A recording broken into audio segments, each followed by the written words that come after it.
Hello students, कल हमने chapter crop production और मैनेजमेंट के बारे में थोड़ा सा इंट्रोडक्शन पढ़े थे। ठीक है, उसमें मैंने आपको इसके टाइप्स के बारे में बताया था। थोड़ा सा डिटेल से पढ़ेगा आज उसको। तो 3 टाइप की होती है, जैसे कल ही मैंने आपको बताया था, खरीफ, रबी और जायद। तो 3 टाइप की फसलें होती है, 3 टाइप की क्रॉप्स होती है। तो कभी भी जब आप क्रॉप्स के बारे में बता रहे हो, डिस्क्राइब कर रहे हो, तब आपको एक चीज ध्यान ये रखना है यहाँ पर कि 3 पॉइंट ये जो है लिखे हुए यहाँ पर, इसको आपको हमेशा लिखना ही है।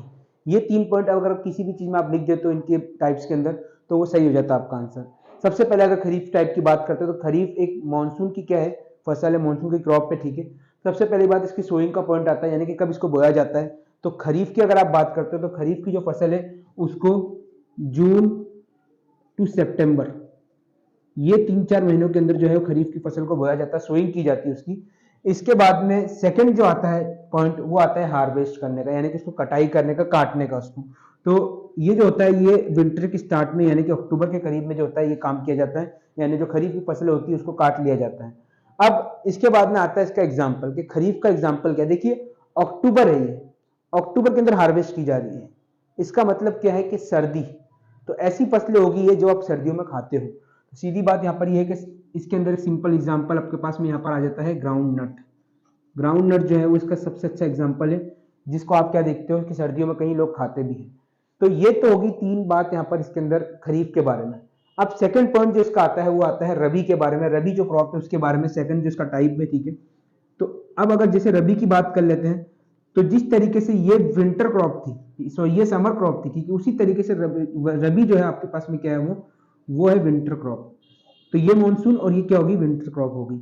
अब इसके अंदर भी सेम क्या है, वही टाइप्स रहेंगे। 3 आपको 3 पॉइंट बताने ही है। तो ये हो गया सोइंग, यहाँ पर आएगा हार्वेस्ट, और फिर आपको आ जाएगा एग्जाम्पल। ये 3 आपको बताने ही है। इसके 3 पॉइंट्स की अगर हम बात करते हैं, तो सबसे पहली बात, अक्टूबर तक तो आप देखिए हार्वेस्ट होगी खरीफ की फसल। ठीक है, खरीफ की जो क्रॉप है वो हार्वेस्ट होगी। तो अब इसके बाद में रबी की जो है उसका क्या।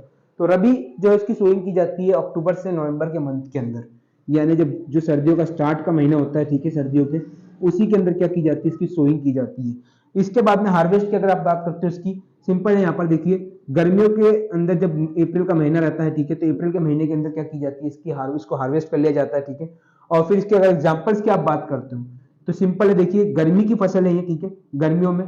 तो स्पेसिफिकली अगर आप बात करते हो इसके अंदर, जो सबसे कॉमनली यूज की जाती है, ठीक है, वो है वीट। वीट को काफी कॉमनली यूज किया जाता है। वीट एक रबी की फसल है, ठीक है, रबी की क्रॉप है। और उसी तरीके से आता है ग्राम। ग्राम भी रबी का ही क्रॉप है। अब ये तो हो गए आपके 2 टाइप। एक टाइप और बच रहा, ठीक है, जो कल मैंने आपको बताया था, जायद का। जायद क्रॉप की बात कर लेते हैं। ठीक है, तो इसकी अगर आप बात करते हो, तो देखिए यहाँ पर सिंपल वही सेम 3 पॉइंट आपको इसमें बताने हैं। ठीक है, तो सोइंग का पॉइंट, ठीक है, हार्वेस्ट और एग्जाम्पल्स, 3 पॉइंट सेम हो गए।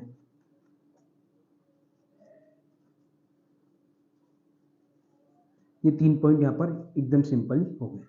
तो अगर आप इसकी बात करते हैं एनसीईआरटी की बुक के अंदर, अगर आप देखोगे तो स्पेसिफिक कोई टाइम, कोई मंथ का नाम नहीं दिया हुआ जायद की क्रॉप के लिए। सिर्फ इतना बताया गया है कि देखिए क्या होता है कि जो खरीफ की क्रॉप है और रबी की क्रॉप है, इसके बाद में एक रिलैक्सिंग पीरियड आता है, ठीक है, जमीन का या फिर फील्ड का। उसके दौरान के अंदर क्या होता है कि यहाँ पर सोइंग की जाती है किसकी, रबी के, जायद की क्रॉप की जो है वो सोइंग की जाती है। कब, बिटवीन खरीफ एंड रबी। तो रबी और खरीफ के बीच में क्या की जाती है, जायद की जो क्रॉप्स होती है उनकी सोइंग की जाती है। हार्वेस्ट का टाइम अगर आप देखते हो कि जिस वक्त आप इसको हो सोइंग की जा रही है, उसके 2 से 3 महीने के अंदर अंदर ही क्या कर ली जाती है, इसको हार्वेस्ट कर लिया जाता है। ज्यादा टाइम नहीं लगती है इसके अंदर। और इसके एग्जाम्पल्स की अगर आप बात करते हो, तो 2 एग्जाम्पल जो आप कॉमनली जानते हो, ठीक है, एक तो है वाटरमेलन, और एक यहाँ पर जो आपके पास में है वो है कुकुम्बर। इन दोनों की जो है वो, ये दोनों जो है ये इसके जायद के क्रॉप के एग्जांपल्स हैं। तो ये होपफुली 3 टाइप देखो आपको मैंने समझा दिया यहाँ पर, आपको समझ में आ गया होगा वैसे ये, कि 3 टाइप आपके होते हैं कौन से सीजन के बेस पर, खरीफ, रबी और जायद। तीनों के अलग अलग टाइम है सोइंग के, हार्वेस्ट के तीनों का अलग अलग टाइम है, और तीनों के अलग अलग एग्जाम्पल्स हैं, जिसके थ्रू आप क्या कर सकते हो, इनकी स्टडी कर सकते हो।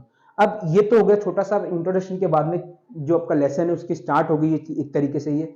लेकिन कल के जो आपका वीडियो रहेगा काफी इंपॉर्टेंट रहने वाला है, क्योंकि इसके अंदर आप जो है एग्रीकल्चरल प्रैक्टिस के बारे में पढ़ोगे, जिसके अंदर 7 से 8 पॉइंट है यानी कि जो सॉइल की प्रिपरेशन है उससे लेकर और स्टोरेज तक सब पॉइंट है 8, जिसके अंदर आपको पूरी तरह से बताया जाता है कि किस तरीके से खेती की जाती है। तो उसको बाद में आप जब मैं कल वीडियो डालूंगा तो आप उसको अच्छी तरह से समझने की कोशिश करना। काफी बड़ा टॉपिक है, काफी इंपॉर्टेंट टॉपिक है, ठीक है, एग्जाम के लिए भी। तो इस तरीके से आप अगर ध्यान रखोगे, होपफुली आपको समझ में तो आ गया होगा। अगर इस तरीके से आप ध्यान रखते हो तो क्या होगा कि आपकी एक अच्छी स्टडी हो जाएगी। ये 3 पॉइंट आपको ध्यान रखने हैं कि जिस भी आप क्रॉप के बारे में बता रहे हो उन तीनों के अंदर क्या करना है आपको। ये 3 पॉइंट हमेशा ध्यान रखने हैं, और कोई चीज आप चाहे लिखो या नहीं लिखो, ये 3 पॉइंट आपको हमेशा ध्यान रखने हैं कि आपको उसके सोइंग का टाइम मालूम होना चाहिए, हार्वेस्ट मालूम होना चाहिए और एग्जाम्पल्स मालूम होना चाहिए। अगर आप इस तरीके से करोगे तो होपफुली आपका अच्छी तरह से तैयार हो जाएगा ये। Thank you very much.